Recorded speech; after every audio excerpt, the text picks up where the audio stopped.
Վերջերս հայտնի դարձավ, որ ուղետոմսերից QR կոդերը հանվելու են, սա ինչի մասին է խոսում, արդյոք սրանով եւս մեկ անգամ չի փաստվում այն, որ ծրագիրը ձախողվել է։ Հերթական անգամ Երևանի փոքրամասնությունների իշխանությունը, հանրապետություն ու կոալիցիայի հետ նորից մուռ հանելու մեթոդն են իրենք որդեգրել, հասկացել են, որ այս իրենց ոչ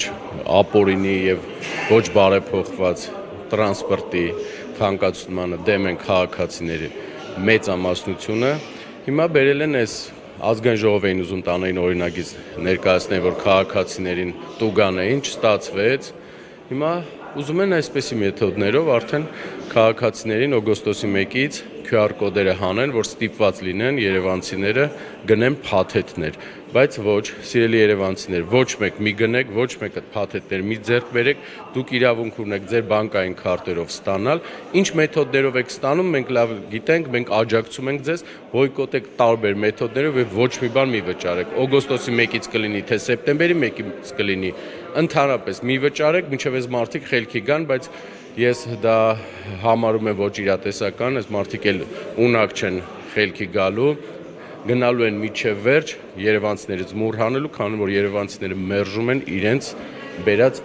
ցանկացած բարեփոխում եւ Երևան քաղաքի կառավարումը ձախողածները պետք է օր առաջ հեռանան։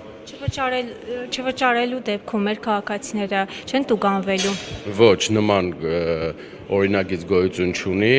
սուտ են խոսում, սուտ տեղեկություններ են տարածում, ոչ մեկ իրավունք չունի քաղաքացիներին տուգանել, քանի որ նման օրենք գոյություն չունի եւ երևանցիները իրենց իրավունքն է չեն վճարում, չբարեփոխված կանգառներ գոյություն չունեն, տրանսպորտին ժամերով սպասելով, 3 ներողություն իրենց շալակ իրար վրա նստած երթևեկում են եւ երեկոյան առավոտյան տեսեք ժամերով մարդիկ սպասում են, չվճարեք ոչ մի գումար, ավել չվճարեք այս թալանչիներին, կոռուպցիոներներին։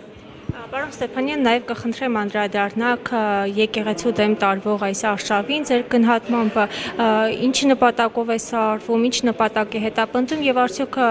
դուք ձեր աջակցությունը հայտնում եք բարերար Սամվել Կարապետյանին, ով այս պահին գտնվում է կալանքի տակ։ Միանշանակ Մայր Հայաստան դաշինքը եւ անձամբ ես իմ աջակցություն եմ հայտնում Սամվել Կարապետյանին եւ այո, բոլոր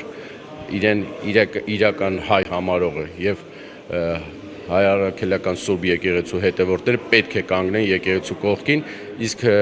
վերջում հիշեցնեմ, որ մի փոքրիկ խմբակ իրեն իրավունք է վերապահել իրենց կիրթ ու կառուցողականի առաջարկով եւ թելադրանքով հարձակվի մեր առաքելական եկեղեցու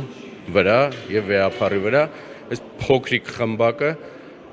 չի հասկանում ինչի է գնում Երևանցին Հայաստանի Հանրապետության քաղաքացիները բոլորը կանգնելու են հայ առաքելական Սուրբ եկեղեցու կողքին ոչ մի փոքրիկ խմբակ չի կարողանալու եկեղեցու դեմ ոտոծկություններ անել։ Ըստ ձեզ 2 ամիս անց ինչ է սպասվում Սամվել Կարապետյանին։ Պետք է բոլորովս ամեն օր, ամեն ժամ աջակցություն հայտնենք Սամվել Կարապետյանին, քանի որ նա կանգնել է եկեղեցու կողքին, միշտ է կանգնած եղել եկեղեցու կողքին եւ պետք է փոքրիկ խմբակին իրենց տեղը ցույց տանք եւ հասկացնենք, որ Հայաստանի Հանրապետության քաղաքացին կանգնած է Սամվել Կարապետյանի կողքին։